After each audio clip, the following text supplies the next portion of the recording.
My name is Just a Fan, and I'm here today to. Is that a Han Solo movie? Like a Star Wars Han Solo movie?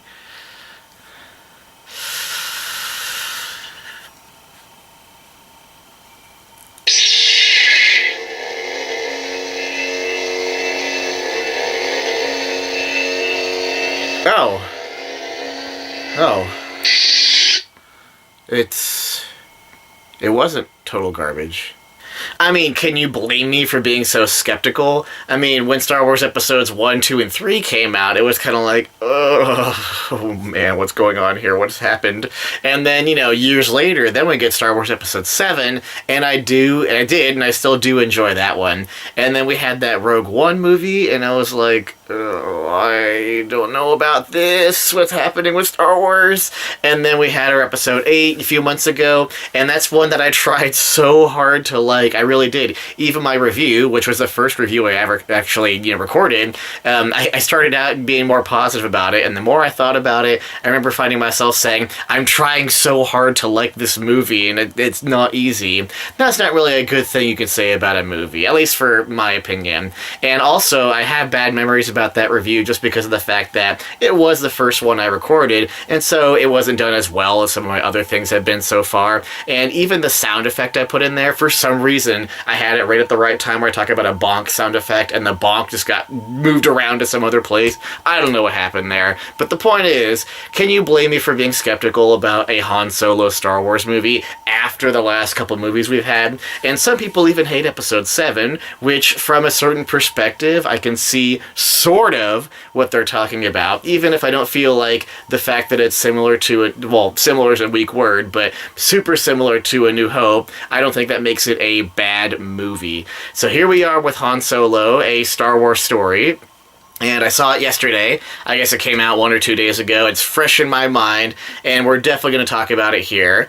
I will say that there's going to be some massive spoiler things happening after a little while. Definitely want to give a non-spoiler section review first, just so people have an idea of, maybe they're going into it as skeptical as I am. Is it going to be worth it? What is there that's good? What is there that's bad? What's going to happen? How am I going to feel? I'll try to describe some of those things without spoiling anything. That way, when you go see it yourself, you can say, I gotcha, I get it. So here we go, non-spoiler Han Solo Star Wars movie review. How about characters? Characters is a great place to start for, a movie like this where the characters are supposed to be pretty important. And I kind of like them, I think. I think I like the characters for the most part. You know what I especially like? I guess it's this. What I especially like is, even forgetting the context of where Star Wars is right now and how people feel about it and how potentially good or bad they've been being made recently, just the actors playing these roles and portraying a character, they were portrayed pretty darn well for the most part. And that's pretty nice and refreshing, because if you don't even have, characters played well or characters to even care about at all, which has happened in Star Wars before, then that's a good sign right there. Here's the thing. I can't name a single character from the Rogue One Star Wars movie. I'm not kidding. I can probably name the female lead of Jyn Erso, and that's it. Now, why can't I name a single other character from that movie? I mean, were there even characters to name or characters to even care about or latch onto? Don't forget, back in episodes 4, 5, and 6, we had excellent characters to latch onto. Luke Skywalker, everyone knows his name. C-3PO, everyone knows his name. I mean, all those classic, awesome characters that carried us through 3 movies, and now a 4th, technically. It's like, great. That is how you get through a movie with such a positive feeling and such a great reaction from the audience type of thing. And Rogue One, we didn't have that. We just didn't. And even in episode 8, I mean, we almost had that for a couple of things, but hardly. I mean, that movie's a whole... We don't need to talk about that right now. Han Solo characters, I think, had it mostly where it counted, even if there were a couple where I kind of cringed a little bit at some of them, but we'll get to that, the spoiler section later. How about the music? I think the music in this movie, it sounds really weird to say that, and I'll explain, but it makes me think of Finding Dory. And here's why. Because in Finding Dory, it's a sequel to Finding Nemo, technically, and so it has its own music, but also it took a couple pieces of music from Finding Nemo to revamp them and reuse them in scenes that matter mattered for the story. And I thought they did that part really well for Finding Dory. And for the Han Solo movie, similar thing. It had its own music, and it was fine. There was no part where I said like, this sounds dumb. But then there were a couple things, especially if you listen closely, where it's like, oh yeah, we know that music from the past, and it was kind of more forced in this case. I think in Finding Dory it made more sense just because there was emotional connections to the first movie that we had as viewers and for the characters. And in this case for Han Solo, it's just like, oh great, it's them doing their, fan service. Well, I can't say that yet. It's a spoiler. But it's one of those things where it's just like, it's a Star Wars movie, so it has to have this or it's got to do that. How about the music? The music in the Han Solo movie is fine. There was not really any part where I said, this sounds just dumb. It was, it's your basic music for an adventure, sci-fi, action movie type of thing. And if you listen it was kind of like Finding Dory. I'll explain what I mean. Where, like, in Finding Dory, it had its own soundtrack because it's the sequel for Finding Nemo, but there were pieces in Finding Dory where they used some of the same music from Finding Nemo at the right moment. They had to revamp or revisit something that the viewer and the characters have connected with the first movie. And so in this case, with the Han Solo movie, there were a couple of moments where, especially if you listen closely, it's like, oh yeah, we actually recognize that. That's kind of a revisit to what we know from the past. And so that was cool from one perspective, but also kind of annoying from another perspective, and that's more of a spoiler thing to talk about later about what I mean exactly by that. But in general, the music was quite alright, I think. Visually, it was mostly good. You gotta be careful these days with our sci-fi movies and our technology and our computer graphic whatever things, because it can just be so overblown and way too big, and it's almost sometimes like every new big blockbuster sci-fi movie has to do something more crazy than the one before it, and so it's almost like, when is it going to stop?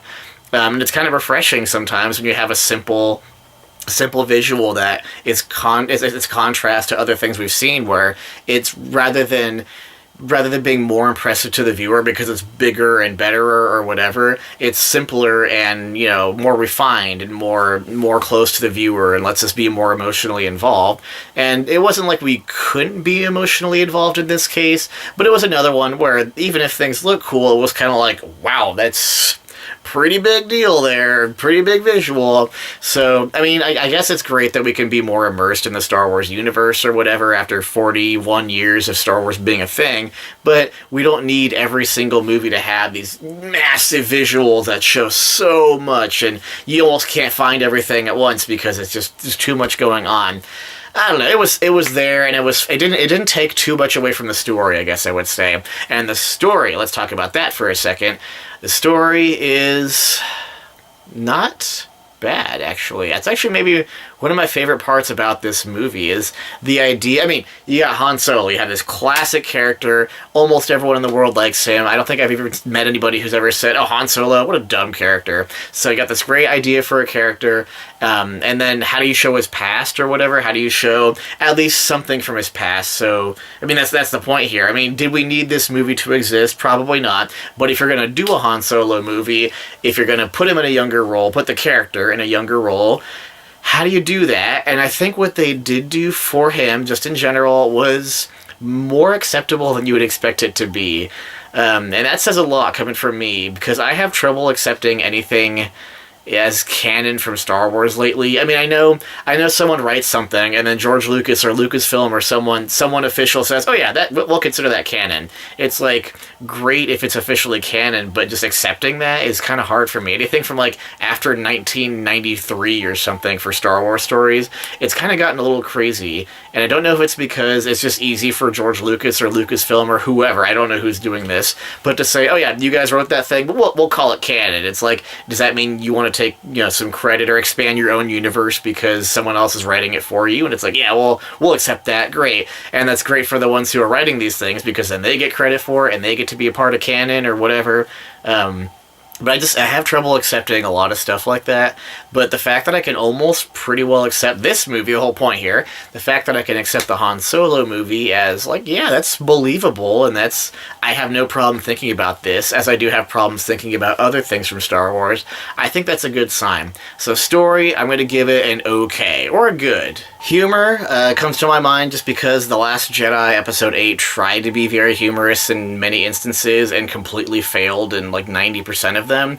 And so in this movie, I laughed maybe like 3 or 4 times, but that was also rivaled exactly. I think I cringed, and I'm talking like, oh, like I cringed like that bad at least that many times too. So in terms of humor, I don't know, a couple things were there, a little bit of cleverness sometimes, but mostly it just comes back to that really lame humor we have in movies these days, where it's so immature and so not funny and so forced and so like, haha, the viewer's gonna laugh now because we're doing this thing where the viewer's gonna laugh. It's like it's so artificial. I think artificial is a good word for humor these days, I think, because it just isn't there. The cleverness we used to have in watching Star Wars movies and watching characters interact with their, spunky, goofy ways to make humor, we don't have that much anymore. And maybe it's happening still, but in movies I'm not seeing. But in terms of Star Wars, we're losing our humor pretty badly, I think. Especially after, I mean, it'd be one thing to say this with just the Han Solo movie as a context, but after Episode 8, it's like, oh gosh, like, man, what is happening here? Maybe I just don't understand humor because I'm just a fan of movies and not like a comedian or something, but I don't know.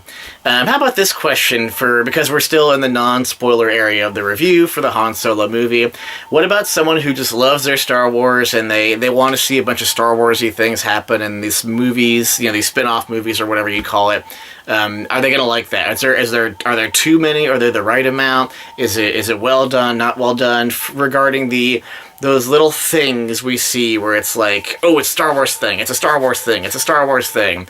That happened a lot in Episode 7, which I know is one thing that bothered lots of people. Seeing the Millennium Falcon reveal, seeing the Han Solo and Chewbacca reveal, seeing the C-3PO reveal, seeing the R2D. I mean, all those things. You can go on and on. The chess table thing in Episode 7. What is that called? I know there's a name for it. It starts with a D, I think. It has a J and a K in it. I'm close with those 3 letters, but that thing from Episode 7, the ball thing that shoots the little practice lasers at Luke, all that stuff.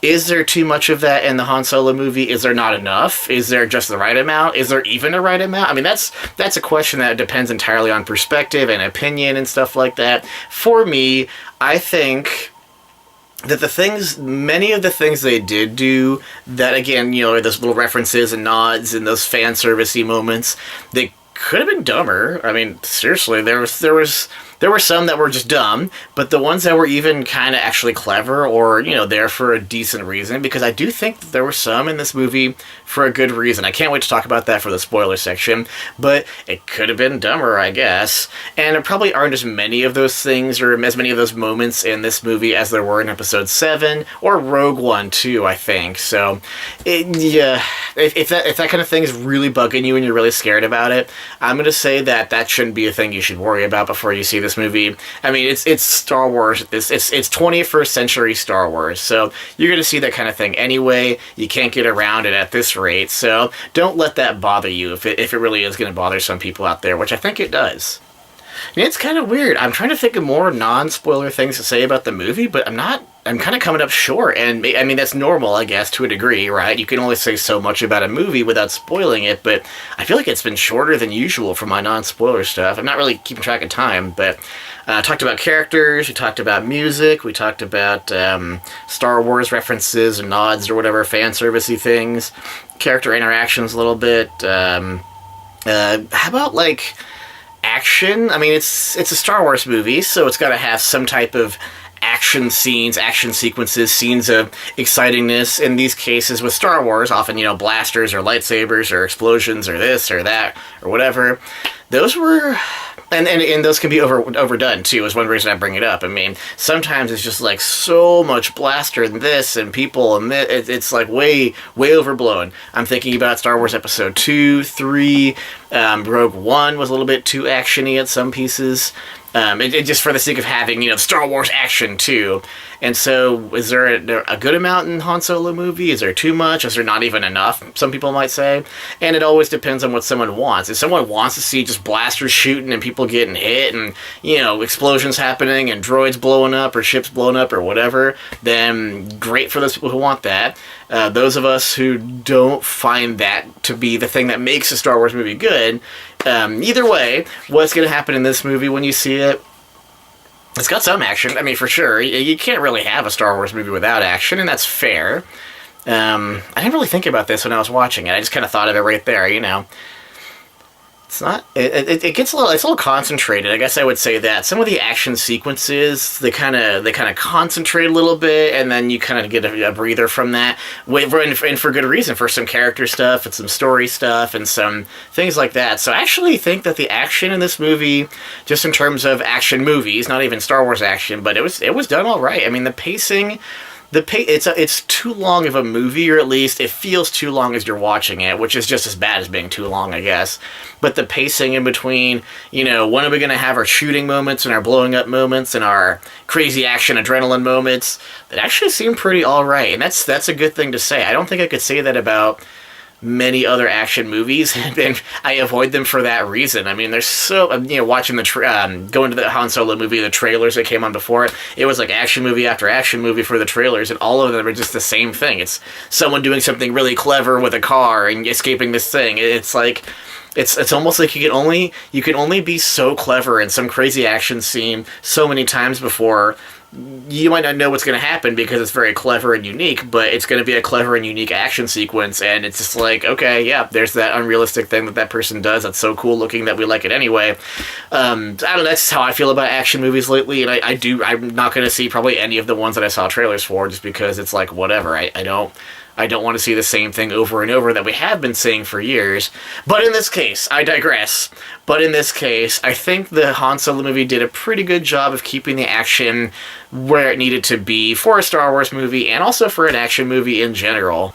Let's just dive into the spoilers now. I will say this, though. Go see the movie. This one's definitely worth watching. I mean, I said that about The Last Jedi, and it's worth watching just because it's a Star Wars movie, but this one you might actually enjoy a little bit more than you might have enjoyed other Star Wars movies as of recently. And you might hate it, and that's fine, and I apologize if you do hate it, even if I say definitely give the movie a shot, but it really does deserve a chance, because the good elements it does the good elements it does have are actually... They're enjoyable enough where I would honestly watch this movie again just to try to observe things a little closer, try to find, I mean, now that I know what's going to happen, to try to find some of the things, some of the hints and the clues, because there were even some things where it was like, oh, we're referencing things that happened earlier in this movie, and it was like actually intelligently sort of done, and in some ways, but some elements of it was actually quite intelligent. And then it kind of fell apart in some degrees to that on that topic with that theme. It kind of fell apart, but for a little bit there, they had this cool thing going where it's like, all right, wow, like, well done, a new Star Wars movie for having this kind of a unique and unpredictable good aspect to it for the story. So let's hop into those spoilers, and let's go into it with style. It's amazing how much cooler you can look when you have alien lightsaber technology at your disposal. Alright, so let's go through the list. Obligatory difference in some type of Star Wars thing we recognize so we can sell toys of it. Millennium Falcon, check.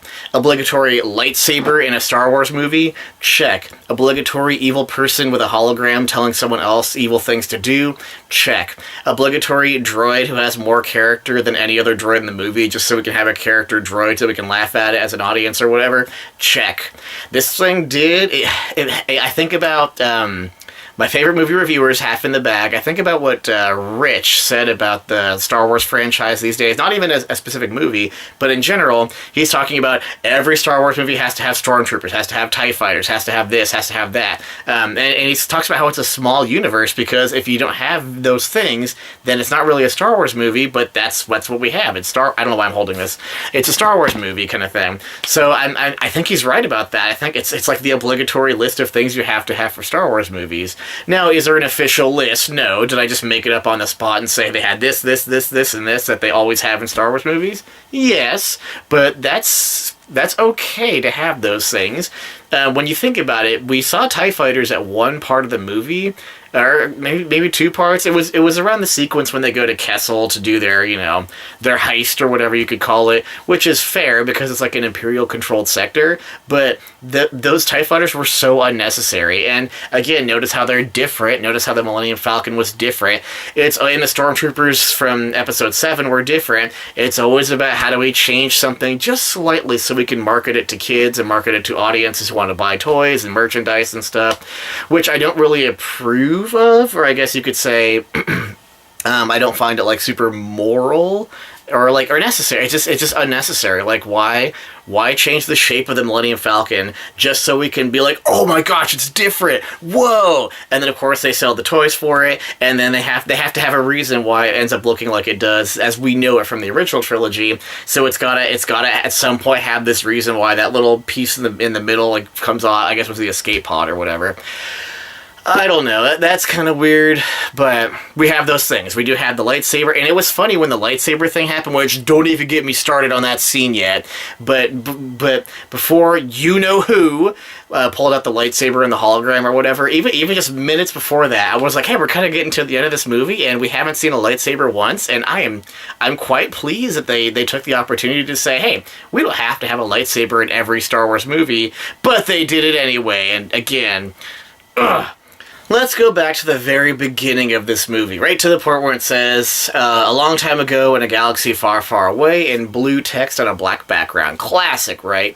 And then you have two options. At this point, we've seen two things. At this point, we've seen a movie just going right into the movie, like a Rogue One or Star Wars, Rogue One, a Star Wars story. That one just went to the movie, it got going, and then of course every single other movie so far has been, the yellow text with the space background, the title crawl type of thing.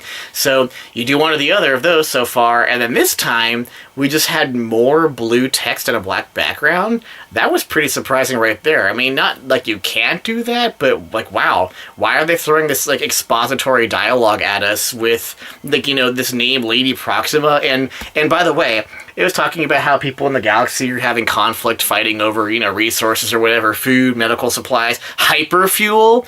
Really? Like, do we have to have hyperfuel just be at the central point of every conflict in the story now for Star Wars?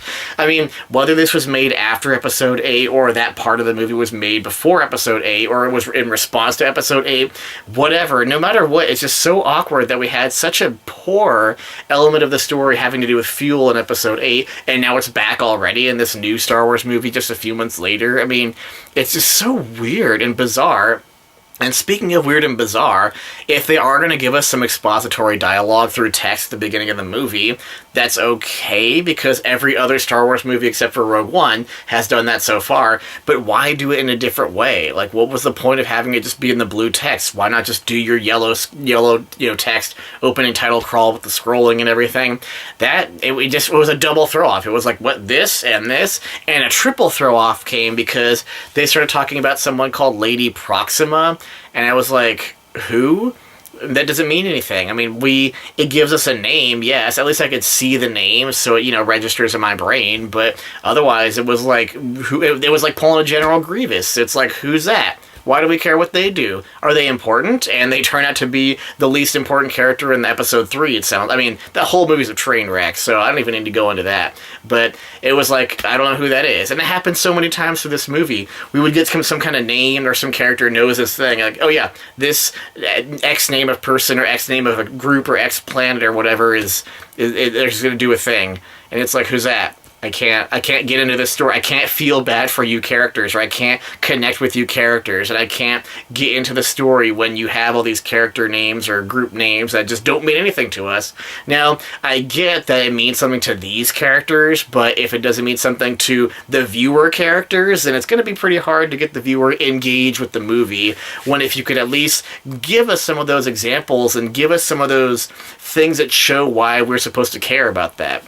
I never gave a crap about General Grievous, and I didn't give a crap just as much as Lady Proxima, because they were both nothing characters. They were a name given to something to do something in a movie, And that's all they did. It didn't matter otherwise. Remember Darth Vader? Remember that character? Man, he meant something. He did something. He had intentions and motivations. He had interactions with main characters, whether they were on the evil side or the light side. What an awesome example of how to do a character right. Alright, I'm going to stop bashing on the first 10 seconds of this movie just so I can talk about the rest of the beginning, which I kind of like in terms of, I like the concept. I want to be clear. The concept of showing who Han Solo was, where he came from, what he lived in, where he lived, and stuff like that. I like the concept of showing that.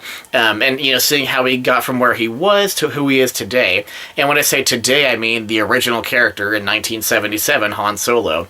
It's not necessary that we're getting all these extra Star Wars movies, but if there's one of the few things I'd want to see, a previous story for, that would be at least one worth seeing. Seeing a younger Han Solo, the concept of that, just original trilogy and going off of that, kind of cool. And so I like what they tried to do, and sometimes it worked well, and sometimes it didn't work as well. I got some Terminator flashbacks, and it was showing how he, lived in this tunnel thing with all these people around. It was really dark and kind of crowded. I was like, man, Terminator, and I had a nice feeling, but just because of the Terminator aspect, not necessarily because of it looked so great in this movie. But sure, he was in this place, it was fine, and so he wanted to get he has this girlfriend lady. I don't think I even know her name. They said it a few times too. That's my fault. It's when they only say a character name once, and especially when it's an unusual name for most of us English speakers and potentially other language speakers. And they just say it once and they say it really quickly, and they have so much dialogue they got to get through really quickly. They don't have time to focus on the name or repeat the name or say it just at a calm pace or whatever. So that's my fault, because I did say her name a few times. But anyway, he's got her, and they're very well in love, which I could buy. And then right off the bat, the viewer's got to be saying, all right, so it's just like Rogue One. We have these characters where they don't show up in the original trilogy, so they have to be dead or removed from the story somehow. So immediately my thoughts, and probably the thoughts of others, went to, all right, we know about Carrie Fisher, we know about Princess Leia, we know about the marriage they end up having, and we love it. We love watching them be a romantic pair by the end of Return of the Jedi. So what's going to happen to this lady? So I don't know if that's a good thing or a bad thing to a movie in general, whether it's Star Wars or not, when there's so much history or context surrounding the movie that the viewer makes such an immediate thought or has such an immediate reaction to it, because it can keep the viewer from appreciating what's going on. I mean, we have these two characters who are in love, theoretically, or based on what we're seeing them act like, but if we're immediately already doubting the fact that it's going to last or something like that, or is she going to betray him, or is he going to betray her, and is that what makes him such a scoundrel or something, it kind of can throw the movie askew. But then again, we want the viewer to be involved anyway and be engaged in making predictions and trying to speculate, that's a good word, to figure out what is going to happen to this pair, and then we know what happens to him, what's going to happen to her, and all that. Maybe you'll take that with oh, cool, that's a cool aspect of the movie when you see it, or if you already saw it, this is a spoiler section, and maybe you were like, oh great, a love interest, I don't even want her, I want to see Han Solo. Yeah, I could see it both ways. Now, when you did get to the thing where it was Lady Proxima, and she came out of a little pond underwater in the sewer, I was just like, well, it was just obligatory crazy alien person who knows a bunch of things and is threatening our character. It didn't really have any meaning to it, and I don't want to be super hypocritical, as often as I probably often am, but like Jabba the Hutt, at least Jabba had a name, he had a little bit of motivation, we could see what he was trying to do, at least a little bit in A New Hope, and then he was referenced in he was referenced in the fifth one, Empire Strikes Back, and then he was, visited again in Episode 6, at least he had some kind of... It wasn't just this one-time, one-dimensional, artificial thing. And so here, with this Lady Proxima, I was just like, I don't know anything about her. I don't know anything about what she wants, what her motivations are, why she's doing this. All I know is she's someone who's being mean to Han Solo. And, so that's fine. I mean, we're just trying to set up the story here, which can work. And then this is where the first joke, at least the first joke that I noticed happened, and I was just like, oh great, nope, it didn't laugh once here. But where he has the rock, and he's like, I have a thermal detonator, and it's like, is that supposed to be a reference to Episode 6 or something? And then she's like, that's not a thermal detonator, that's a rock.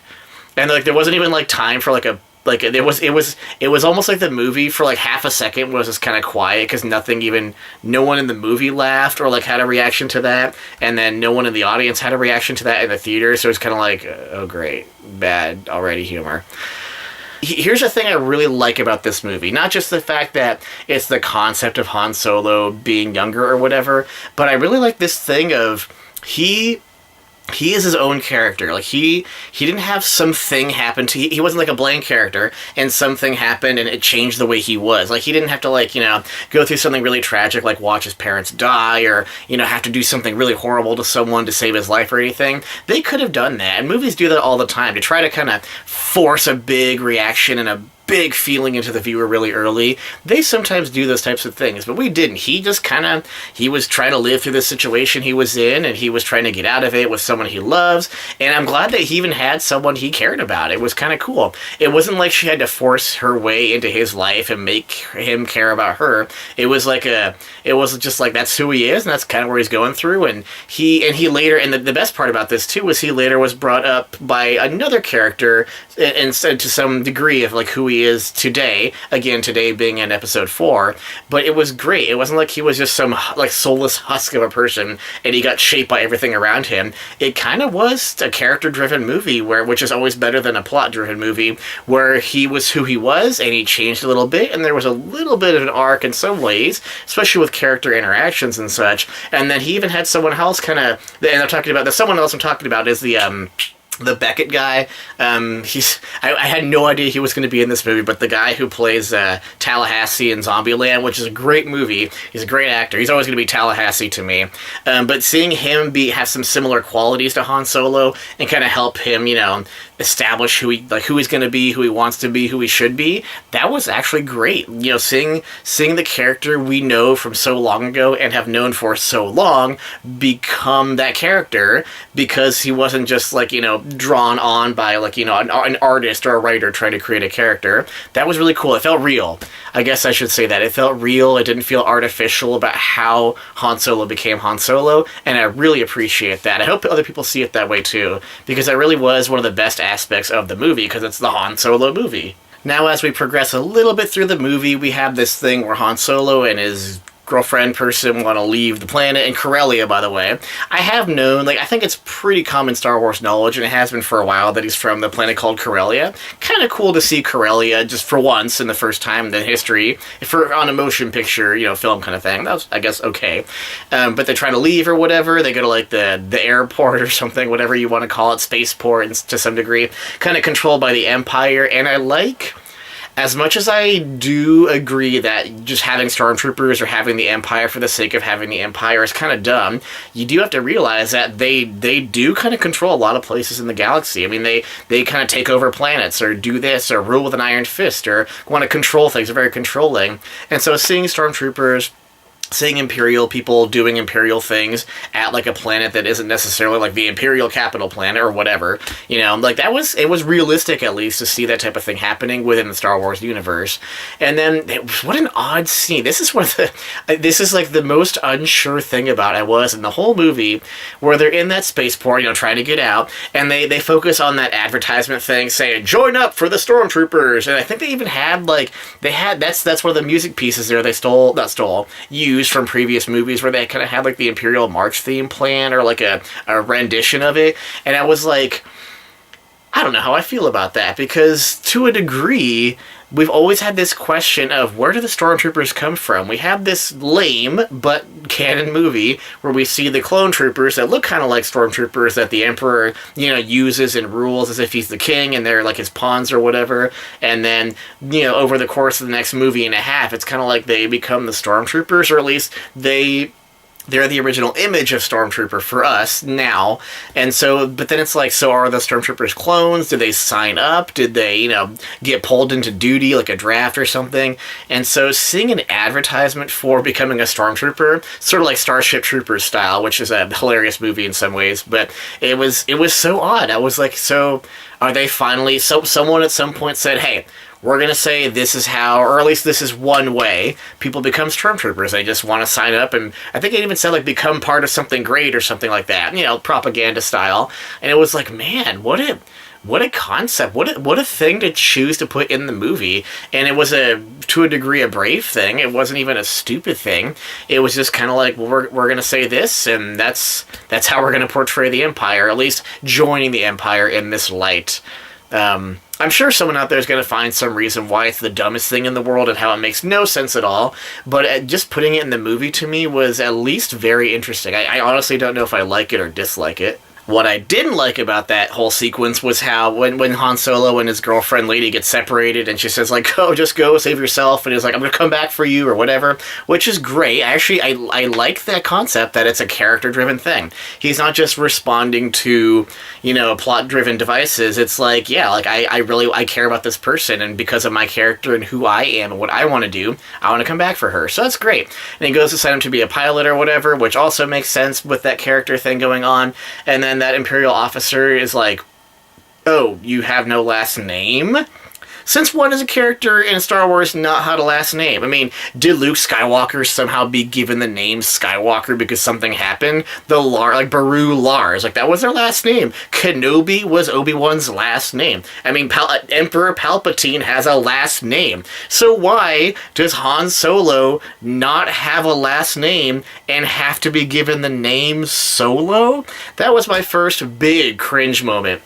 Yes, I cringed or did kind of like a, one of those when I saw the hyperfuel thing, but I was like, my face was like twisted and contorted and just absolute confusion and utter astoundedness that they would have to find a way to give Han Solo the name Han Solo.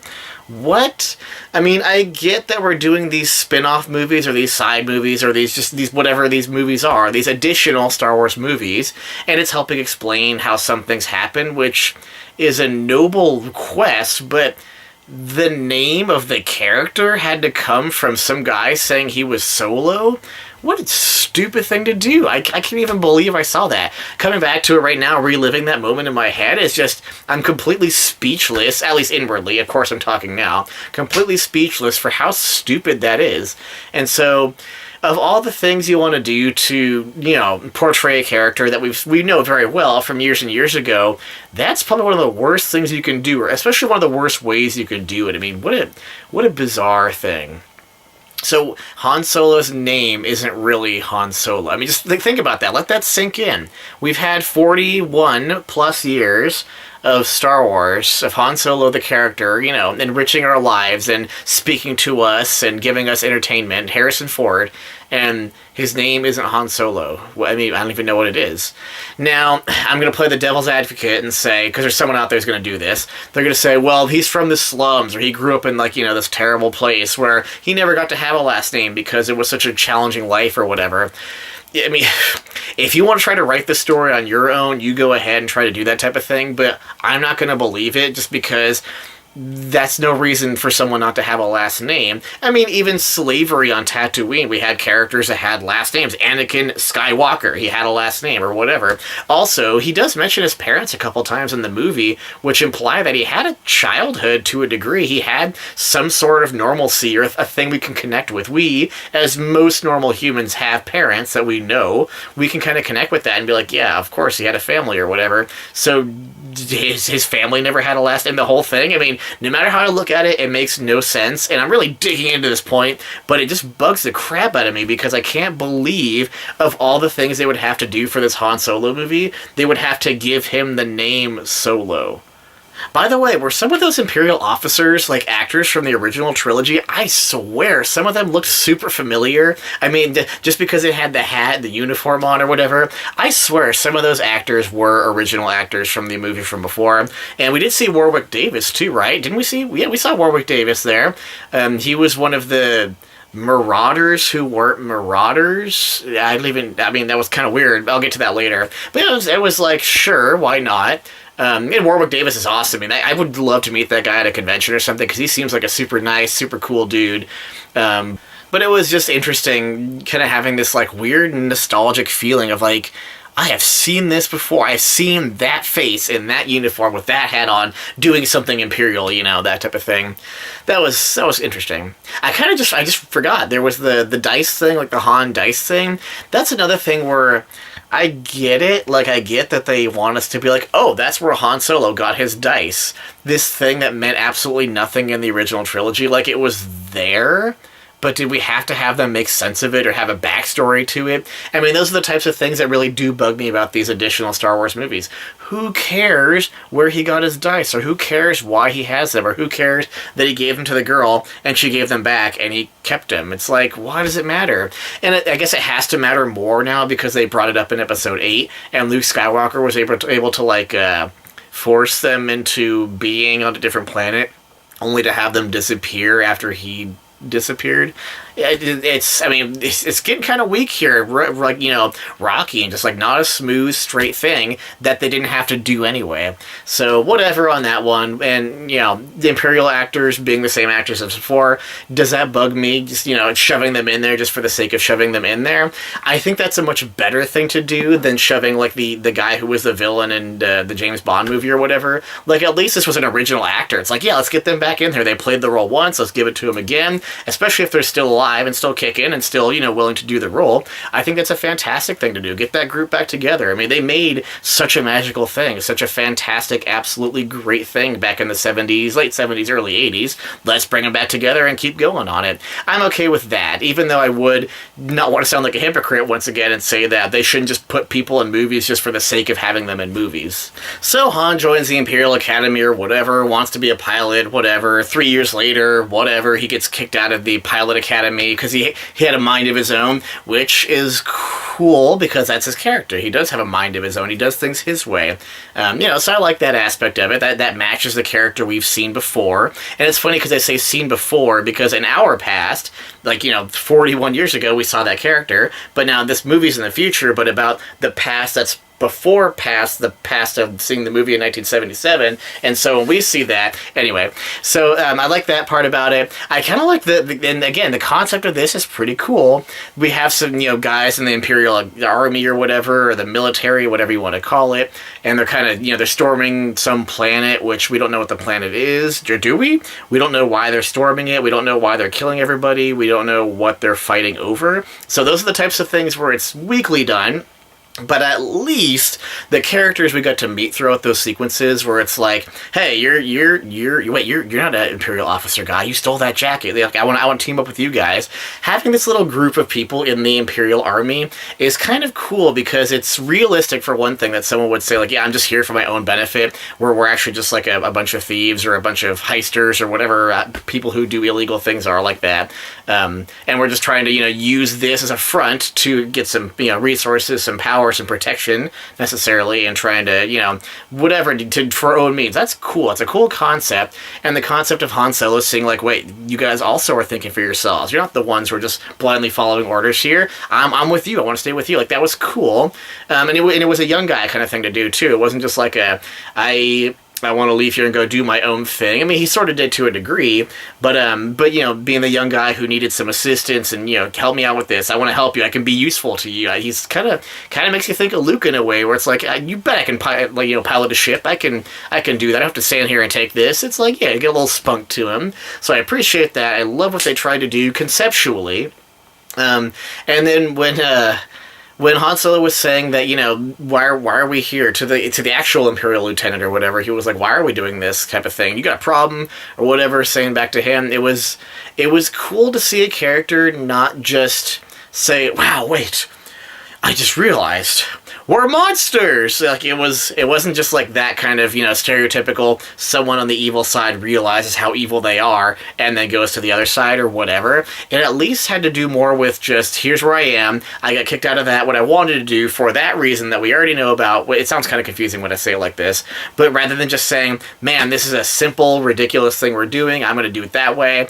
It was kind of complicated emotions for him, and I think for the viewer that was done in a way where at least we could see that he might be feeling conflicted and, annoyed, and like, this is not what he wants. It's never what he never wanted this. He's just trying to get through to do this thing for this girl of someone he cares about. So I like where they're going with that. That was okay, even if it was a little weird at some points or a little lengthy. Even in those short dialogue scenes, just like okay, we get it. Let's keep going here.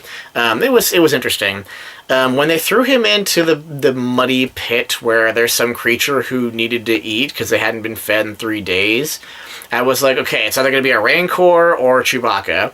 I honestly thought it was Rancor first, just because it'd be like, oh, look, it's funny because it's a Rancor, because that's what people who get thrown into pits in Star Wars have to deal with or whatever. And then I started realizing that, oh, wait, it's going to be Chewbacca, because of course Han's going to meet him in some crazy way and then, save him, and that's how they become friends or whatever. So it was a little predictable to a degree, but also, do Wookiees eat people or humans? I mean, it just seems like a crazy thing to do. I'm not the ultimate Star Wars expert in the world, but of all the things I've seen, watched, read, played, it's like, since when do Wookiees just eat people maliciously? And then also, Chewbacca had, it wasn't like Chewbacca was raised in some crazy, frenzied place where he grew up his whole life eating humans, and that's what they taught him to do, and that's what they forced him to do and tortured him into doing or whatever. He had, actual morals and ideals and things he wanted to accomplish in his life. I mean, later in the movie, they establish how he wants to go back to Kashyyyk and help out, other Wookiees, his tribe or family or whatever. So the way that Chewie and Han met was just dumb. I mean, it didn't make any sense. It didn't add up. Why was Chewie doing that? It was dumb. I kind of wish that, it kind of goes against, no, it wouldn't go against it. I think it would work. I mean, maybe someone else did something bad. Maybe, oh, you know what, maybe this could have been a little bit better. Maybe someone in Tallahassee, right? Tallahassee and his friends were they were there for their own intent. They kind of had their own subgroup going on, and we're really here to steal stuff or whatever, gather resources. Maybe one of them got found out, some character we never had. They would have to invent a character for this. Maybe one of them got found out and they got thrown into the pit to die or whatever. And then, you had two stormtroopers who were watching it happen. And Han sees there's this creature in there about to kill this guy, and he's like, "Wait, I wanted to know. I need that guy. I need to find out how to get into his group and all that." So maybe he would knock out the stormtroopers, and then not only save that guy, but be like, "Dude, let's save this monster thing too. He's just a Wookiee, and apparently he knows how to speak Wookiee or whatever," which is kind of lame.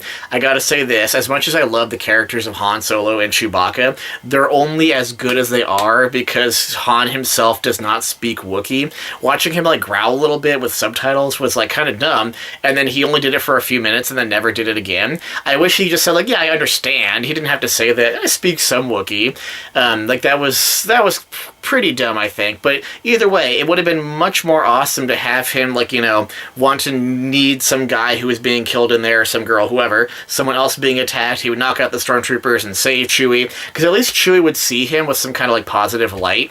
Because I gotta say, when you're an evil not evil, when you're portrayed as some kind of crazy beast creature who's supposed to eat humans when they do bad things, and you're locked up in a cage of mud and it's horrible in there, and someone comes in there, and then you're supposed to go eat him, and then he beats you and bites you and just does all this mean stuff to you, and you're a Wookiee. I mean, we've already well established that Wookiees have they can get angry and they can kind of lose patience and have a temper. You would think that someone who does all that to you wouldn't suddenly be oh wait, let's work together now, and then that you would go along with it so quickly. I mean, I just talked about how Chewie has good morals and stuff, but when you're in that situation, that's not the kind of person you're going to trust immediately after they do those mean things to you. So I don't know, it didn't work. That whole thing didn't work, but at least when Chewie and Han were together, they had chemistry. The chemistry we saw between Han Solo with Harrison Ford in the original trilogy and Peter Mayhew's Chewbacca, which is Peter Mayhew still doing the Chewbacca in these? I don't know, but I hope he is. But either way, there was the chemistry there for most of the scenes they had together, which is pretty cool. That shower scene, so unnecessary, so weird, and it was again, completely immature, ridiculous humor for a movie that should be taken mostly seriously otherwise. At least it should have Star Wars humor. At what point in the original trilogy, even in the episodes 1, 2, 3 trilogy, did they have a scene where it's oh, I'm showering, this is my space right now. What? What a crappy joke. So things like that were not good, but just in terms of them interacting together with a legitimate Star Wars concept around them was cool. One thing I did particularly like, because And again, you don't have to explain everything about Star Wars. We don't have to explain everything about Han Solo, like why he has dice and why he's a last name, or why he has his blaster too. I was like, come on, we don't need to see that. But the concept of they all cleaned up, they're figured out, they're on this ship with these thieves or whoever. I don't even know what to call them. But Tallahassee, he and his group, and Han's like on like the bridge on the outside, like the observation deck or whatever, and he's like, nice, thanks. We should work together. Let's have common interests and help each other out, kind of thing. And he says, "What's your name?" He's like, "Chewbacca." Well, that's kind of where I ain't gonna just use that all the time. And they cut the scene right there. He didn't say, "I'm gonna call you Chewie."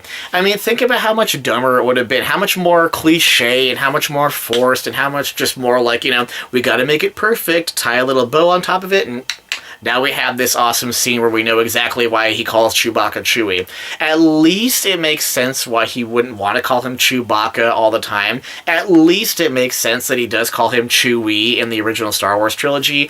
And at least it makes sense how he would say, "Hey, I'm going to call you something else." Now, would it make sense for him to have to say Chewie? How about Chewie? And Chewie roars his approval or something like that?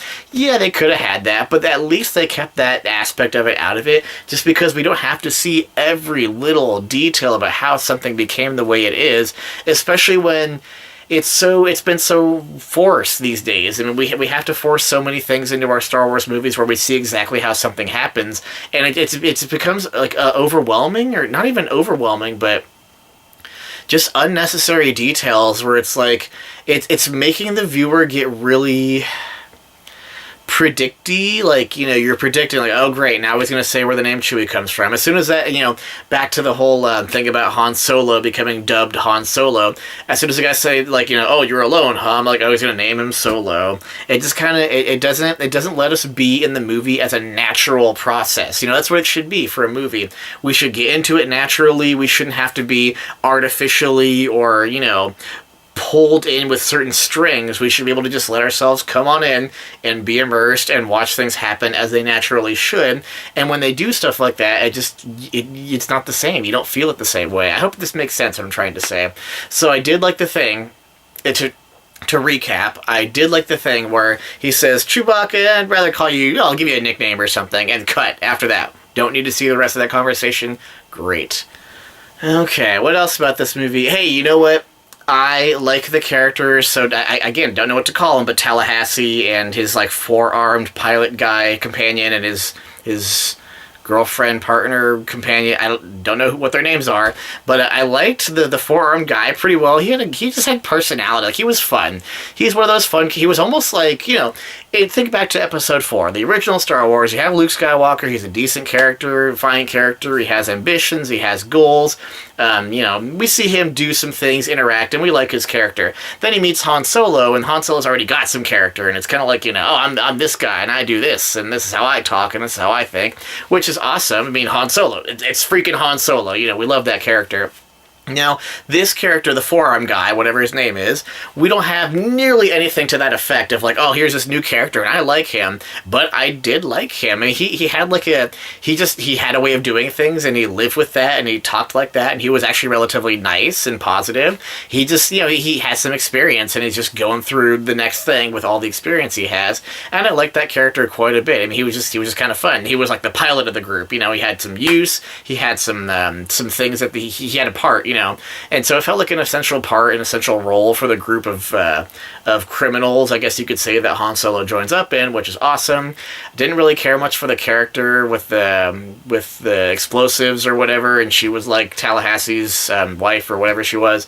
She was just kind of there to be the other person in the group. I mean, if she had some kind of personality where it was this, yeah, and this is how I think, and you this, and just if she could say some things to characters that kind of gave her a reason to be likable, then great. I just didn't see many likable qualities about her character, so I don't know. But the scene, so they kind of team up, they kind of make these plans to go steal the hyperfuel or whatever, coaxium was a word they use. I don't know what are they stealing? I don't really understand what they're stealing, which is probably my fault because they probably did make it clear what was being stolen. But at one point, though, it became more complicated because it was like a processed version of it. There's like processed this and then raw this, and then there's like tubes of it, but then big tubes of it, but the bigger tubes had smaller tubes. I don't really know. I got confused. But they're going to go steal something from this train thing, which is fine. I mean, we've seen like train heists in movies before, so here's like a Star Wars version of it, I guess, and that's okay. And then, but here's the issue. It's like before the heist starts, and during the heist, they say like, oh, something, something, crimson something, or whatever, some name of something is like, better not find out about this. And it's like, as a viewer, it's like, who's that?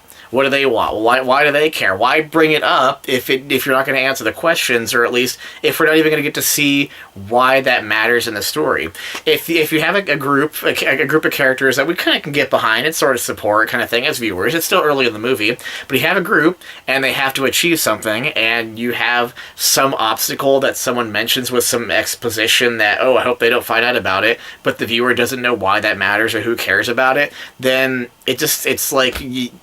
It's like they're trying to pull us into the movie and let us be in there and be like, yeah, check out this cool drama. I mean, like, what if they do find out? Isn't it going to be crazy? It's like, I don't know, maybe. I mean, if you told me anything about or gave me any kind of background or at least established anything about this group of marauders that could be endangering the mission they're on, then yeah, maybe I could get a little behind it and be like, oh gosh, I really hope nothing bad happens. Oh man, please, come on, make it, guys, make it. You know, like, you can't get into it like that just because it's like, well, they're going to go on this heist and something might go wrong because somebody, but I don't know what that means, so I'm just gonna keep watching. You know, there's the surface level, just kind of watching the movie, and there's the deeper levels where you can really feel what's going on and feel the drama and really want to support your characters, but we can't get to that unless we have enough stuff to dive into, if that makes sense, to make it a literal metaphor. So I don't know. That part was cool visually. It was cool watching the characters. I really like this part, actually. Watching Tallahassee, you know, Han Solo and the forearm guy and the girl and Chewbacca trying to work together to get this stuff stolen out of the train. That was cool. It was fun to see them have to work together, you know, give some instructions and, you know, do this or go help me grab this or whatever, protect me here or cover you or I'll cover this or whatever. That's fun. Like, that's the type of stuff in Star Wars movies I can really get behind in terms of action sequences and watching characters try to achieve something.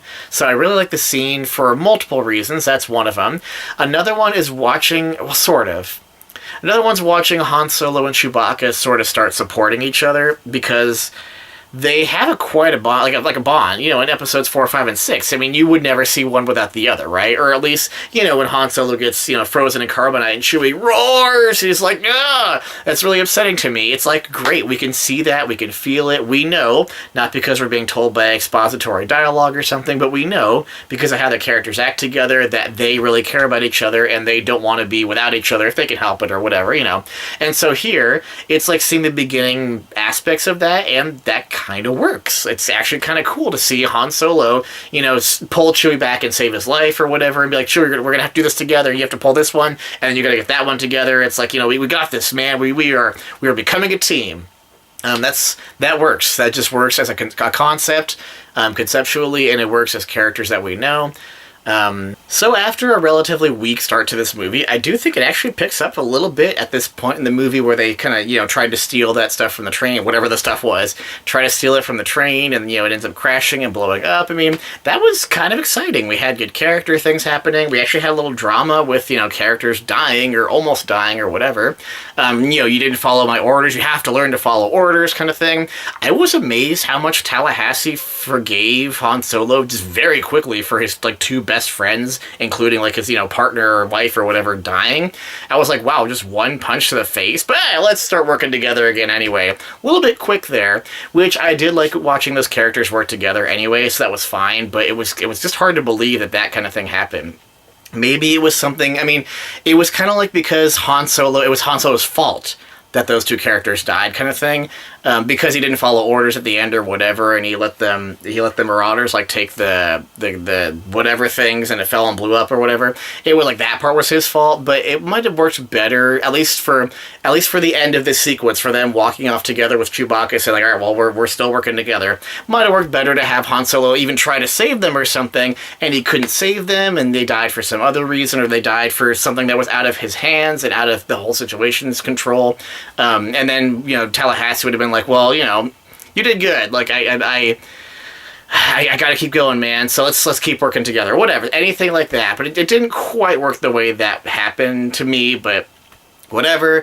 And so then we go, once again, we have this, this happens quite a lot in Star Wars recently, where it's like, all right, let's go to some place, the name of some place, the name of some character, the name of something. I don't know what the name of the thing was, or what it even was. Was it the name of the person, the building, the syndicate, the crime syndicate, whatever? They're like on this snowy planet, and they go to that tower thing, and it has like people dressed fancily at a fancy party on the top of it, and like a singer singing a song like on a snow planet, and it's like, where do these people live, and why are they here, and what do they celebrate? It was very odd. So just a bizarre setup there. But then you have this guy who I couldn't tell you his name, who is like, seems to be like a crime lord guy. He made me think of Dennis Hopper in the Day of the Dead, or what is it, Land of the Dead movie. For some reason, it was just like this guy who lives at the top of this tower thing, who has like all this money and power, and he could snap his fingers and tell his guards to go kill somebody or whatever. So Dennis Hopper. But so we had this guy who the first thing we saw of him, too, was interesting. He was, like, killing someone who, presumably let him down or whatever. And I guess that was effective in showing that he means business. If you don't follow his orders, if you don't pay up, if you don't deliver, is what they say, then you dead or something like that. Like, at least they established that decently well, that he was to be taken seriously, especially as seriously as Tallahassee said he should be. So cool, and they're, like, waiting around for him or whatever. And then, like, the girl, I was like, whoa. And I guess that's a good thing to be like, whoa, wow, the girl, whatever her name is, that Han Solo was in love with 3 years ago, just like taps him on the shoulder or whatever. He taps her on the shoulder. It's like, oh, it's you. And I was kind of underwhelmed by that, because you'd think the whole point of what he was doing since the beginning of the movie after they got separated was to reunite with her. I mean, that was the whole point. Become a pilot, get back to Corellia with some money or friends or power and save her. And it was like, oh, hug. And wow, I can't believe I'm going to see you. Like, it wasn't even like the acting was a problem. I mean, yes, they probably both could have acted a little bit more excited, but it was just like so underwhelming. You think you would have been like, you're here! Oh my gosh, let's get you out right now. I mean, let's go off together and relive what we wanted for years and years or whatever. Well, there wasn't like anything super strong like that or super, appropriate for the situation. It was, again, underwhelming is probably the best word to use for that. But then, at least they gave us a little bit of mystery with her character. It was like, she was like, well, I'm working for this guy kind of thing. It's like, well, we know that guy's kind of a killer or something. Or he's cruel. He's a crime syndicate kind of thing. So it was like, okay, maybe she like has changed or something, and that's fair. Characters can and should change in movies. But then it didn't add up with how her character acted for most of the rest of the movie. I mean, you think she would have been jaded and not wanted to see him at all, and just been like, we can't talk about this right now. I mean, they had like a couple romantic moments throughout the movie. They had like a romantic moment in the Falcon after they meet up with Lando and everything. And it was like, if she really was trying that hard to really disconnect from her past and really, just focus on who she is now, which sounds like was a terrible person, or at least a good person in a terrible group doing terrible things to others, you think she just wouldn't let those kinds of positive connections come to fruition, but she didn't stop that. And so that's one of the bigger issues with me for the movie, is just motivation of character. Like, what was her motivation? Was she really trying to help Han Solo, like really genuinely deeply trying to help him because she loved him and he loved her? Or was she really genuinely trying to help the crime syndicate guy? Or was she trying to help somebody else? I mean, near the end of the movie was a whole different story too. So it's cool to have something going on like that where the viewer starts speculating about, what's this mystery we have going on here now? But it didn't play out very well. Especially when she said that thing where he was like, how did you get out? You were in Corellia and you got out. How did you get out? I think was the phrasing he used. And she said, like, I didn't. and then but then they got cut off, and some other things happened. But that's fair. That's actually good. That's effective. It's effective to have someone about to explain something important for the characters, but they get cut off and like, I want to do that later. But then the later never came. She never really did say what she meant by I didn't get out or something. So I couldn't buy that. Her character, as soon as that point hit, I couldn't trust her character, and I couldn't figure out why her character was doing what she was doing. So we're at this party thing. Han Solo and Tallahassee and Chewbacca kind of get this new mission. It's like, don't let us down, otherwise you're dead, or whatever, that kind of thing. It was kind of cool seeing Han Solo kind of get them out of that situation with his own cleverness type of thing. That was cool. That's a part of his character. He's kind of learning how to be the scoundrel, the smuggler, the smart guy, the rogue that we've known for our whole lives. So that was cool to see him get just a little piece of like, here's what I think. Why don't we do this? And they were like, well, that's sort of it. Actually, yeah, I like that. I like this kid or whatever. A couple of those moments are good for a movie like this, and they didn't overdo that. Another thing on that note, before I move on plot-wise, just another thing I would point out is I like how Han Solo's character got to learn from Tallahassee a little bit. He was like, hey, can you show me how to do that gun flippy thing? Like Han Solo, as a character, we know he's the kind of gun flippy guy, the kind of fancy, goofy, scoundrelly guy who kind of is full of himself a little bit, and it makes sense how he would say, like, hey, how do you do that? Because it wasn't like he was, like I said earlier, like a nobody who became a character. He was a character, but he was kind of refining who he wanted to be and how he was going to act, how he wanted to act, It was kind of dumb how Tallahassee just, like, takes apart a big rifle and says, here's a blaster, and that's the one we all recognize. Again, was that really necessary? Just as unnecessary as finding out how he got his name? That still hurts to think about.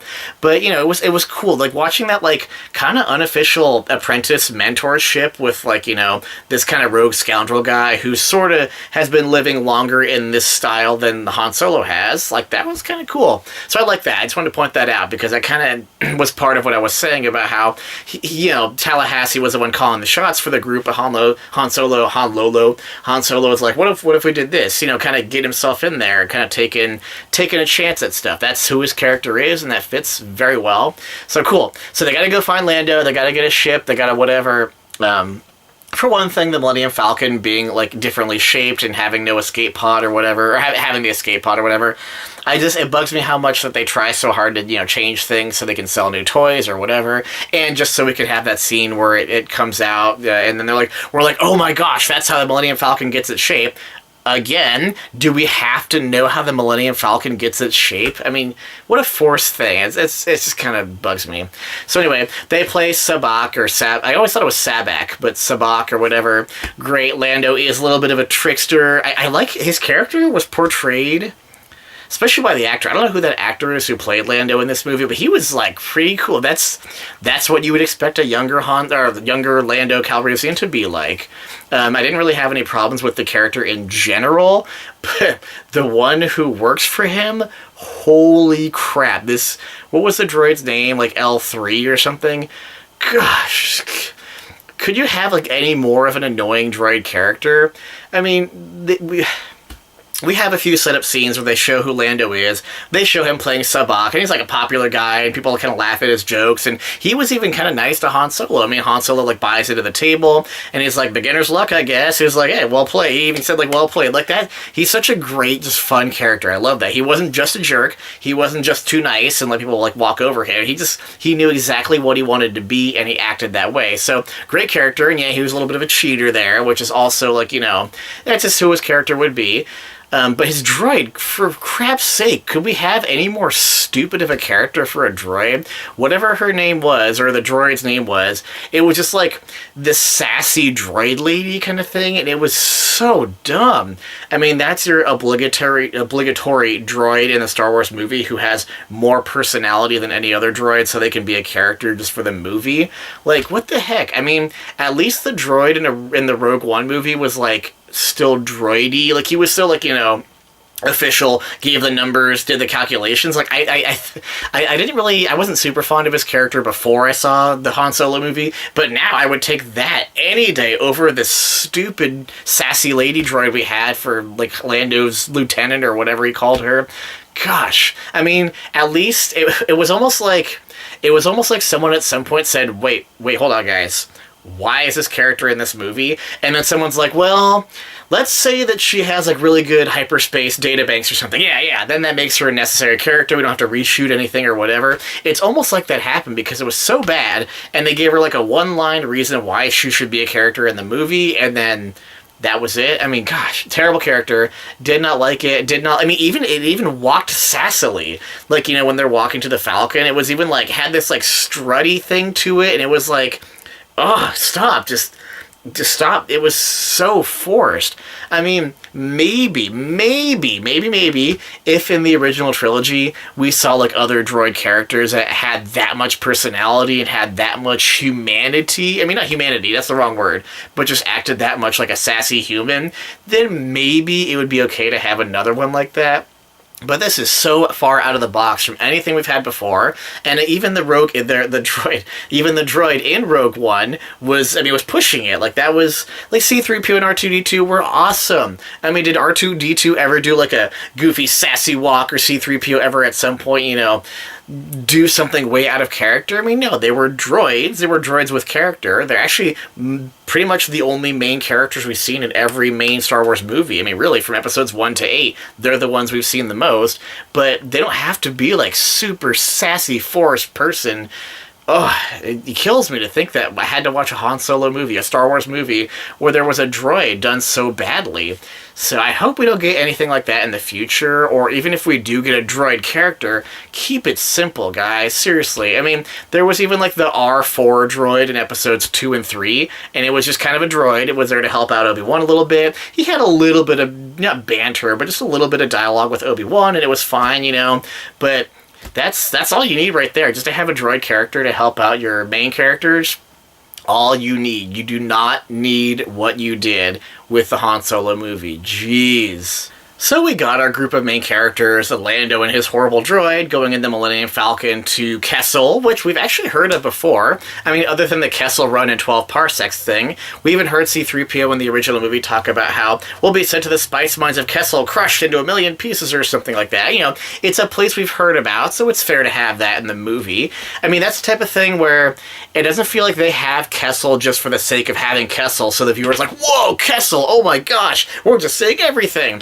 It was like, sure, that's a place where there's spice mines, and there's reason to believe that they have this kind of unprocessed hyperfuel or whatever to get. Like, that was at least fair, so I'll give them that.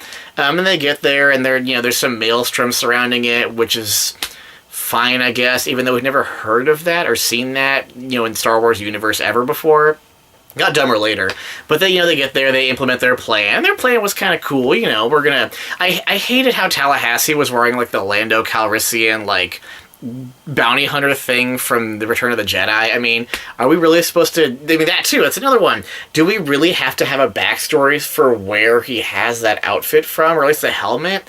It's like, come on, it's there just to be there. It's like they had the prop laying around. It's like, what other crap can we put in this movie that we've seen? Oh, hey, we got the helmet from Return of the Jedi that Lando wore. Let's put that in.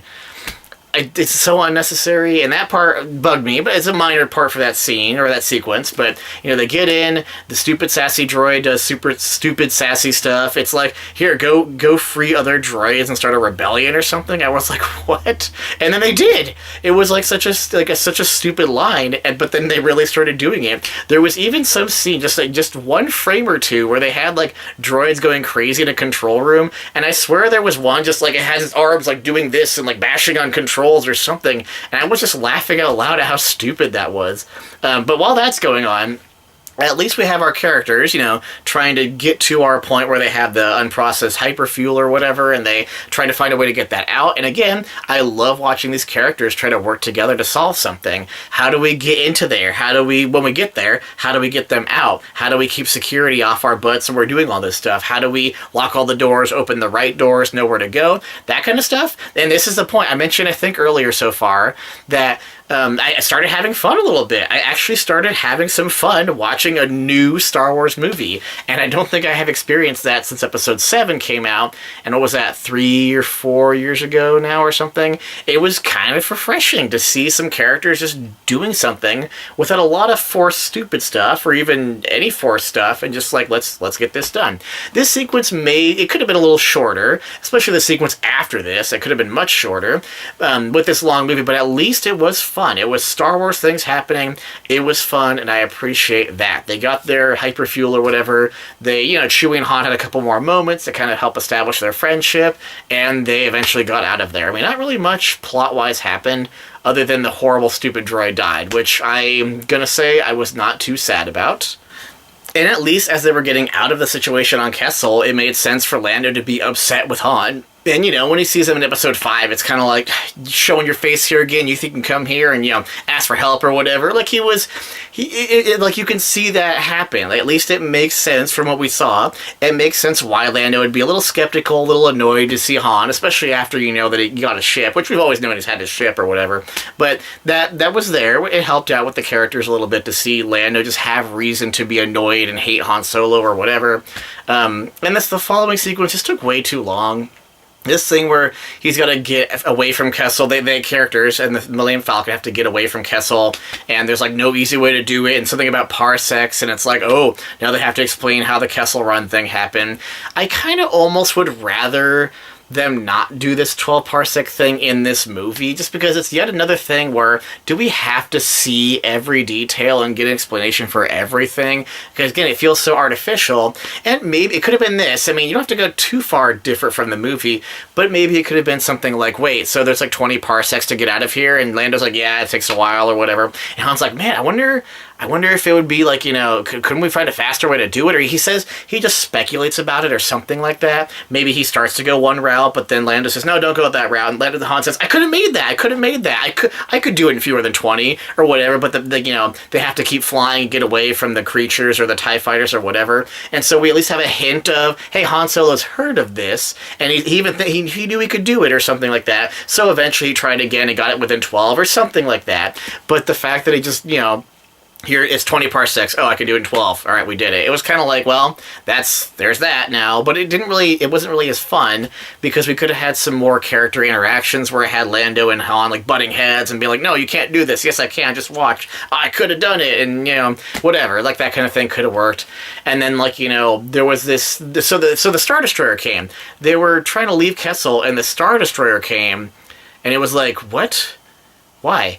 And then the characters are even like, why is there a Star Destroyer? And Lando said something about how the Imperials must have found out about your little heist here or something like that. It's like, they did? How? Because I didn't see any stormtroopers on Kessel, radioing in, oh, we got, some people here, come, send some backup. It was a very forced reason to have an Imperial Star Destroyer on screen. I guarantee this is just because it's a well, I don't guarantee, I hate saying that. I strongly believe that this Star Destroyer came to the movie just because it had to be a Star Destroyer in a Star Wars movie. And it didn't matter after that either. It just came in, sent some TIE fighters after the Millennium Falcon, and that was it. Nothing else Imperial-wise even mattered anyway at that point in the movie. So, Lando said they must have found out about your little heist here, and that could have implied something like, oh, well, maybe we'll find out that the Imperials have some motivations and they want the hyperdrive fuel or whatever, but it was just there to be there. That was another one of those things where, did it have to be in the movie? Absolutely not, but it kind of has to be just because it's a Star Wars movie and they have to have all those things, right? Obligatory stuff for a Star Wars movie. Then you have an even longer sequence of the Millennium Falcon and crew trying to get away from this giant space creature thing, which the space slug thing in the cave in Episode 5, that was one thing, and that was fair. It gave our characters some time to be somewhere, be looked for, to have some interactions together, to give Luke some time to do Jedi training. Plot-wise, it worked. Here, it was just a big creature, just to be a big creature that was threatening, and it took 10 or 15 minutes. I wasn't counting, but it just was a long sequence of oh no, this creature's coming, escape. Oh no, there's a black hole, the equivalent of a black hole. I forgot what they called it. And then, oh no, we have to get away from it. Oh no, we have to point our ship in the right direction. Oh no, the hyperdrive's not working. Oh no, we have to put the drop of whatever in the reactor or whatever. Oh no, it went forward, but it didn't work. Oh no, it actually really worked. It was all that stuff happened, and what was the real point of any of it? Kind of none. I mean, yes, they plugged in the stupid droid into the computer of the Millennium Falcon, and I hated this line. I was like, oh no, are you saying... Because when Lando, like, you know, is plugging in her whatever central databank core or whatever to the ship, and he's like, she's part of the ship now. I was like, no, don't let her be part of the ship. Does that mean that we're going to hear her voice or have to deal with that character again? Come on. I was so annoyed when he said that. I really hope that nothing ever again happens with that character. And the movie, it kept going for a little bit longer. I was kind of surprised how much more movie there was to it, and this is when I started getting really annoyed with the motivations of characters. I'm talking mostly about the female love interest, whatever her name is. She and Han Solo and the Tallahassee group or whatever, and the Falcon, they go back to that whatever planet it is to pay back the guy they all owe money to. And like, so Lando, like, you know, leaves in the Falcon or whatever. He leaves very disgruntled and angry, which is fine. You know, that's, like I said earlier, that's part of the character he should have in terms of how he reacts to Han showing up in Episode 5 and all that. And so... this is where I got really confusing. I mean, again, I was just having fun in the movie. I was like, man, what a sequence. We had all this stuff happen, and we watched the characters work together and achieve something, and they did it. And it was a little bit of too much of a ride by the end of it, but we made it, and here we are. Let's watch our characters finish off their story and see where they end up for the viewer. And it went for quite a bit longer than I expected. But they have this scene where the evil marauder people that had some name that I didn't know because they didn't tell us anything about why that was a name or why it was important or what their motivations were or anything. They show up, and then they're pointing blasts at the characters, and they're all threatening looking. And then like the main one, like, it turns out to be very peaceful, and she's like, I need a drink. And I can't believe we had yet another Star Wars movie where someone says, I need a drink, because it does not fit the Star Wars universe at all. Especially that scene and that surroundings of, like, we have a really important job here. We're trying to help people out. We're trying to get these resources to where they should be for good. It's like, I need a drink. What? So after that stupid joke, we have these characters where their motivations have changed entirely, because rather than earlier in the movie when they're trying to steal the hyperfuel things from our main group of characters, instead of saying like, hey, can we talk about this or work together, like, well, we're gonna help you take these right now, and then when we land, can we figure out something? Because they try to figure out something, being like, make a deal or discuss who needs the resources and why or whatever. But instead of doing that at the beginning of the movie or here at the end, it's like, oh, we're super threatening with our blasters and things like that, and then it's like, oh, but let's actually talk now.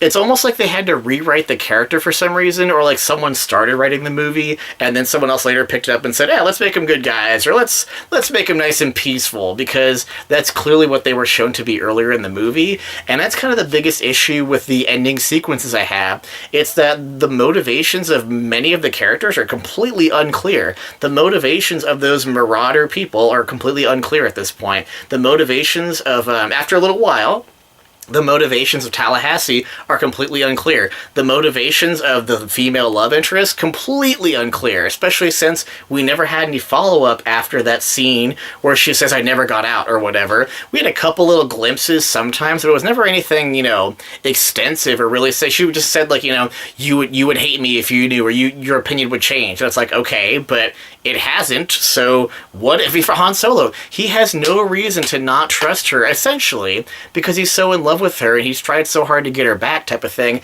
Yes, he should have been skeptical of her, but he was just going right along with it, and it was kind of like, don't you want to ask her some more questions or finish that conversation you were having or anything? It was very odd. The motivations of characters did not follow through with everything we had seen in the movie and know about the Star Wars universe. So that didn't really work. And just try to get all plot twisty. I mean, these marauder people being, trying to do the right thing. And also that they were more important in the movie. I mean, you would think that you have some characters trying to stop your main characters from getting something. Cool, add some drama to the scene, it adds a little tension there, but then coming back with these characters that meant pretty much nothing to the viewer and trying to give them this actually really important role of, hey, we're the good guys. we're trying to do the right thing with the hyperfuel or whatever. It's like, you are? Because scratching my head on that one, doesn't represent what I saw earlier. And then we have this thing where they go into the tower again.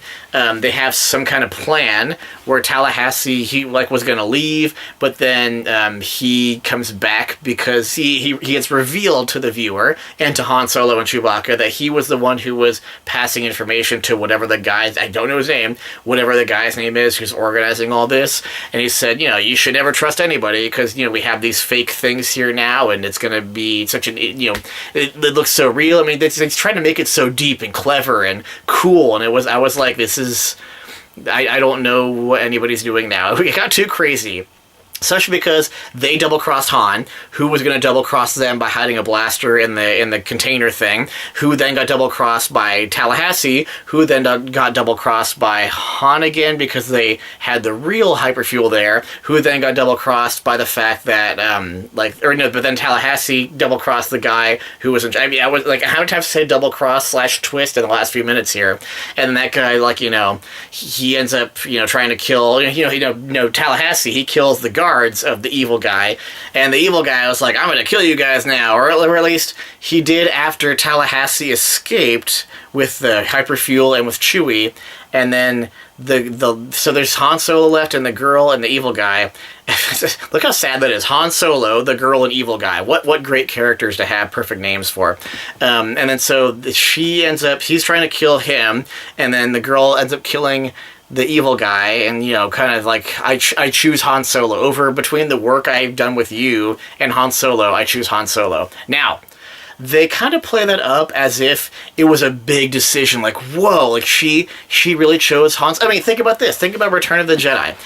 Episode 6, Return of the Jedi. What a massive, huge moment it was for Darth Vader. They show him physically looking at Luke, getting tortured, by the way, looking at the Emperor, looking at Luke, and having to really have that internal struggle of, my time is now. Who am I really going to choose to support here?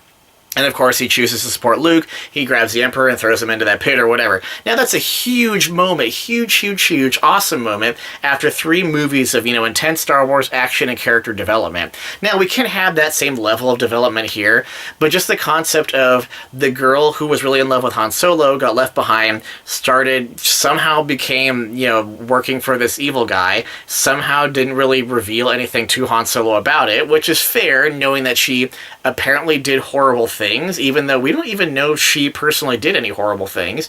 And yeah, guilt by association is a thing, but then she could still make right choices. I mean, I guess my issue with that is her character seems to have morals, or at least acts like she has morals. So is she doing these things just to keep herself alive, but really try to do the right thing on the side and try to, make sure that not everyone gets hurt or something? I mean, I don't know. The motivations became so unclear about her character that I don't know if like, especially near the end. I mean, my gosh, when she was hologramming in with that other character that was in the movie that shouldn't be in the movie, I was like, who is this person, and why are we seeing such a dramatic shift in character development, such a dramatic shift in what her motivations are, when she wasn't even the focal point of the story? And it was like, oh, nobody's going to expect this, so let's throw it in there, really throw them off and make it super twisty, and that makes a good movie, right? When you have plot twists. Yeah. So she kills the guy, and then she's like, oh, Han, you go get Chewie, I'll be right behind you. And I was like, but you're staying right there, and why? It was so weird. And you think Han Solo would be like, why are you not, so if you're right behind me, why are you not in this elevator? I mean, his character seemed to just be at a loss for what was going on. Did he really trust her after learning about all the things that she apparently did go through or do, and then, still care about her? I mean, it was such a, I would not have trusted her, especially after she killed the guy she's been working for a few years now or whatever. Like, wouldn't you think that there's all kinds of craziness going on with her character, and he would really have to figure that out with her? Not saying they couldn't figure it out and still become, a loving couple that they always wanted to be, but it was like, it took so much precedence over the story at that point with what she was doing and what the evil guy was doing and who she chose, and she told Han to go get Chewie. I was just like, what is going on? And then when she did stay behind and started talking to, okay, I'm going to say it now, she started talking to Darth Maul. And I was like, this was the third moment in the movie. I forgot what the second one was. My first one was definitely when they had to name Han Solo. The second one, I forgot where I was like, oh, at. But this is the third thing where I was like, oh my gosh, I couldn't even believe what I was seeing. I mean, my face was like literally like, contorted with complete confusion and despair that we had to see Darth Maul in yet another rendition of a Star Wars story. I mean, come on.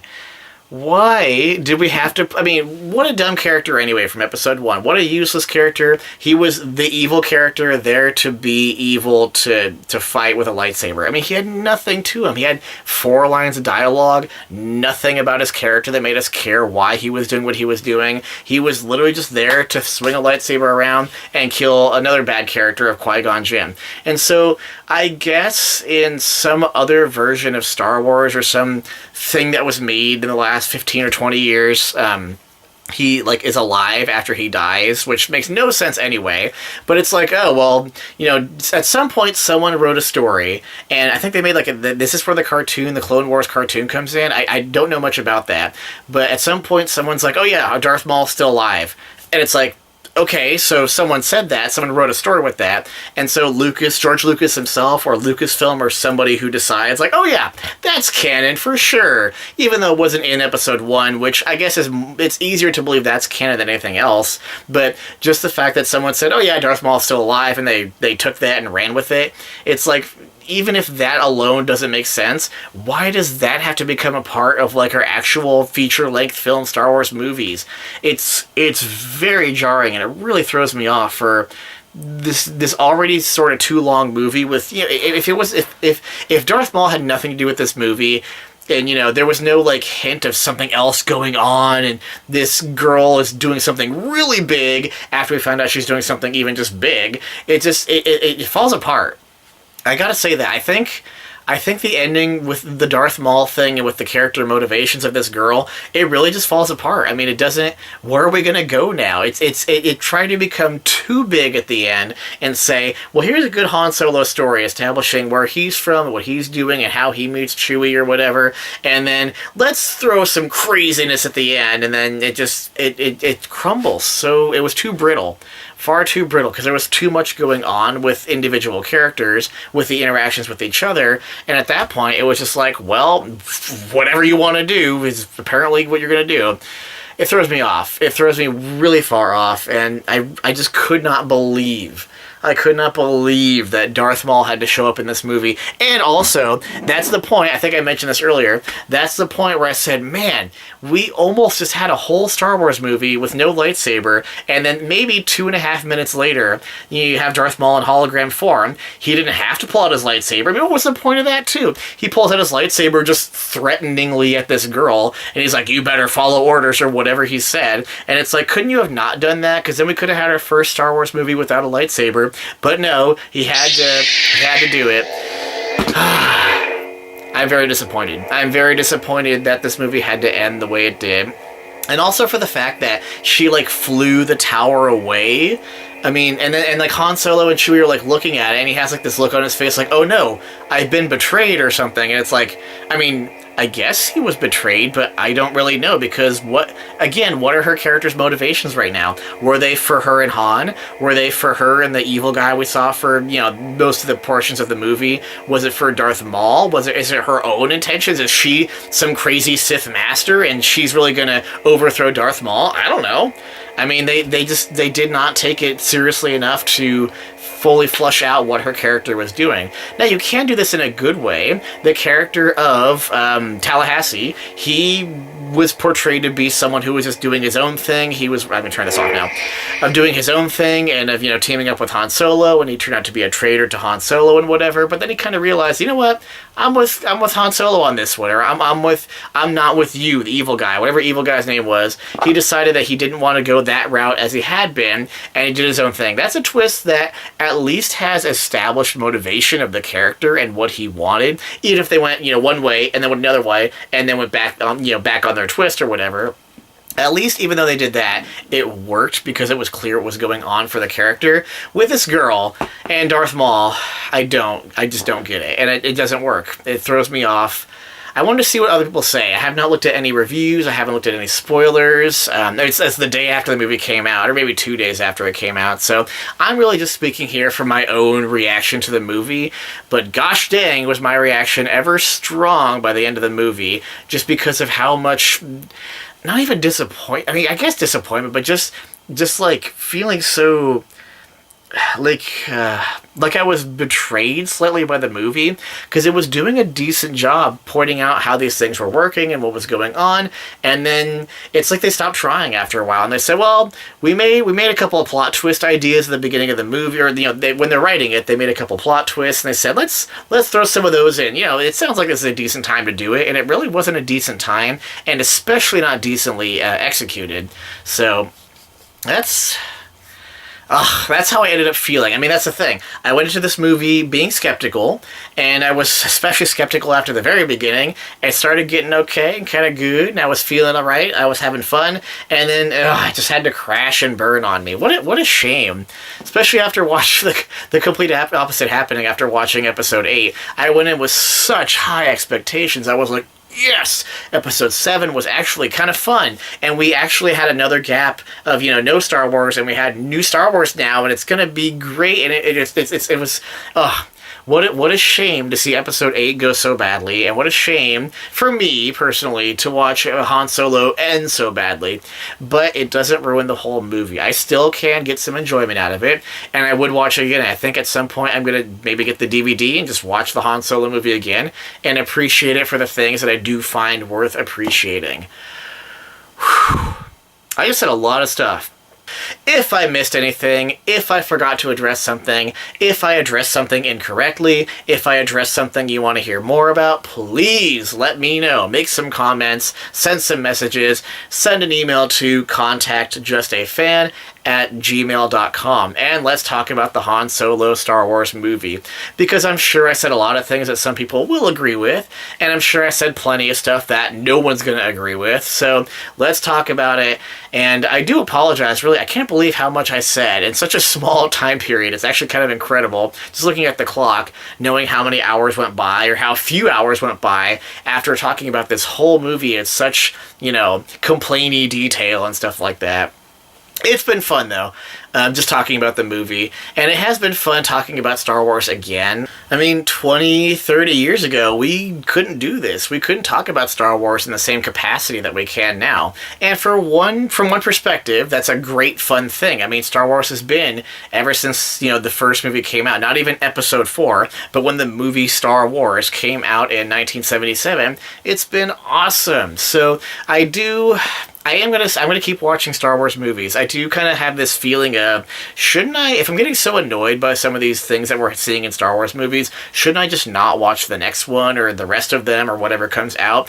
And I have seen some people say, you know what, I'm done. I am done watching Star Wars movies. I see no reason to watch Episode 9 or whatever. I can understand that. I'm not going to say that someone else should also always watch Star Wars movies, but at least it's been fun seeing these experimental, I guess I would call them experimental, these experimental attempts at continuing or adding on to or expanding Star Wars stories, even if it does contradict a little bit, or if it does, take some things in ways that really shouldn't be taken. I'm going to keep going on it. And maybe eventually I'll say, you know what, now I'm done because this is getting way too stupid. But for now, let's enjoy the Han Solo movie and other Star Wars movies as much as we possibly can.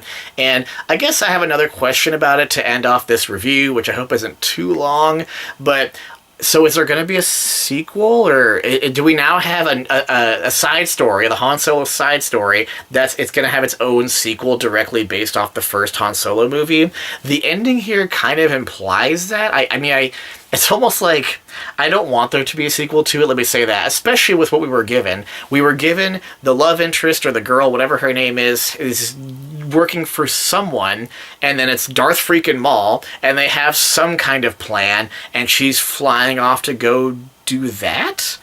But if that's what you had to work with for a sequel, I just say don't even make it. I mean, if they had anything else to say, like, you know, hey, this is going to be something that matters in the future that has to do with Han Solo, then maybe it would be okay for them to have some kind of sequel plan for it. But with what they gave themselves to work with, I say they shouldn't do it. But seeing Chewie and Han just, you know, fly off in the Millennium Falcon and continuing their adventures, or I guess you could say starting off their adventures that lead them to Episode 4, that's all we needed right there. We didn't need, like, some... I kind of regret that they did do... Well, sort of. It was okay. For what they did here, it was kind of okay. I kind of regret Tallahassee telling Han Solo that there's some kind of gangster on Tatooine who could use some hands or whatever. I guess the concept of mentioning Jabba the Hutt, or yeah, they didn't say Jabba, gosh, if they had said Jabba the Hutt, I would have been like, ugh. But just mentioning that there's some gangster who we know to be Jabba the Hutt who could give Han and Chewie a little bit to work with, a little money for smuggling or whatever, that's fair. I just kind of wish it wasn't so direct. I mean, well, I don't know. Because it could have gone two ways. They could have said, at some point in the movie, you know, I've heard of this one guy on Tatooine. I thought about working for him. He's a real gangster guy. And, you know, that's almost one of those, you know, those references to the original trilogy where it's like, do we really need that reference to it? But then also, they could have gone more direct and said, hey, I'm going to go right here to Tatooine after this job is done and work for Jabba the Hutt or, you know, some gangster that's unknown right now. Now, that's the way they did it. And it's kind of too direct in that point. But is there a balance in between of, well, you could just mention it for the sake of mentioning it and having it in the movie, but having no real purpose, or you can make it very direct and say, hey, this is going to happen, we should totally do this. It's like too linear then. It's like it's almost the opposite end of what was the point of that, of there's way too much point for this, and there's like it's just too much of like, now the viewer knows exactly how he met Jabba the Hutt or whatever. But it's too much in response of what people want the viewer to see. It's artificial. I'm going to go back to that. I think natural movies, or movies that feel natural, that we as viewers get into the world of, and we can watch it all happen as it happens naturally, that's the best way to experience a movie, because then it doesn't feel like a movie. At that point, it feels like you're in a world of just magic or amazingness or fantasy or whatever the genre or, you know, type of movie it is. But in this case, it's just like... It's like, all right, viewer, you're going here. It's like you're just placing us as viewers into places to go on a linear story, or you're simply just putting that linear story in front of us and saying, oh yeah, that's how it goes. Yeah, that's the way they do it. And either way, it feels artificial to do it like that. It doesn't feel like we get to be in that natural world the same way that we got to feel like in the original Star Wars movies. It's crazy. What a rush. What a rush having Star Wars be a part of our lives again. I think I've said everything I want to say about this movie for now, especially after only one day of seeing it and having been able to think about it. Definitely going to get onto the internet and look for my favorite reviewers to be talking about it. I want to see if they like it. I want to see if they don't like it. I'm definitely going to be looking for Half in the Bag. They have the best reviews ever, but there's some other good ones out there too. The Angry Video Game Nerd, believe it or not, does fantastic movie reviews, and he usually gets his up pretty fast, so I'm going to look for his review. At some point, the Nostalgia Critic will have his review of it up, and I guess I'll watch that one. There'll be a few more, but I'm going to get going on that one.